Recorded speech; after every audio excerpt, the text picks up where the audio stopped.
నమస్తే నాన్న అందరికి. కొడుకులారా ఎంత భయపడిపోతున్నారో మీరంతా ఇవన్నీ ఇన్సిడెంట్లు చూసి. ముఖ్యంగా భర్తలు హడలిపోతున్నట్టు అనిపిస్తుంది.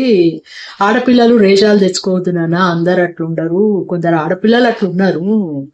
భూపాలపల్లి స్టోర్ అయితే ఆ భర్తను చంపిన మీద అయితే దాన్ని తిన్నదరగని శాస్త్రాలే అనుకోవాలి, బలుపనే అనుకోవాలి. రియల్ గా చెప్పాలంటే ఆమెకు భర్త చంపేండు, ఇద్దరు పిల్లలు అటరా. సో ఒక అతను టచ్ లోకి వస్తే ఆయన పెళ్లి చేసుకుండట, మంచిగా కొడుకుని కూడా అన్నారట. దీనికైతే తక్కువ లేదు, కొడుకుని కూడా అన్నారు. సో స్టేషన్ కనుకూరుకొచ్చి సంసారం జీవనం సాగిస్తున్నారు. మంచిగా హ్యాపీగా ముగ్గురు పిల్లలను పట్టుకొని మంచిగా ఉంటే అయిపోతుండే కదా.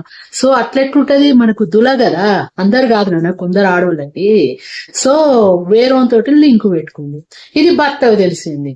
భర్త మందలిస్తాడు కదా, ఏ భర్త అయినా సహించాడు. ఇంకోడు ఖతర్నా కూడా ఏది ఉంటే వాడైతే అక్కడనే చంపి పడేస్తాడు. అట్లా కూడా జరిగినాయి, కూడా జరగలేదా, జరిగినాయి.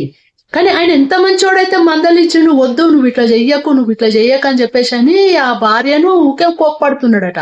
ఊకే నన్ను కోప్పడుతున్నాడు అని చెప్పేసి అని ప్రియుడితోటి కలిసి చంపి పడేసి భర్తని. ఏం సాధించింది ఆమె?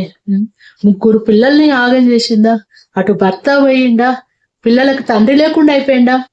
సో నువ్వు పోయి ఇప్పుడు జైల్లో కూర్చున్నావా? ఏం సాధించను? దేనికోసం ఇంత అగాత్యానికి ఒడిగట్టిను? గా క్షణిక సుఖం కోసమేనా? అంత మంచి లైఫ్ ఇచ్చిండే అతను, మళ్ళా పెళ్లి చేసుకొని భర్త చనిపోయి ఇద్దరు పిల్లలు ఉన్నాక కూడా అంత మంచి లైఫ్ ఇచ్చిండు. ఆమె చేయడం ఎంతవరకు కరెక్ట్?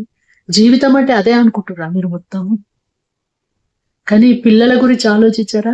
మీ పరుగు గురించి ఆలోచించారా? మీ జీవితం గురించి ఆలోచించారా? బయటపడదని ఎట్లా అనుకుంటున్నారు? బయటపడుతుంది కంపల్సరిగా. ఇప్పుడు జైల్లో కూర్చున్నావు, ఏం లాభం?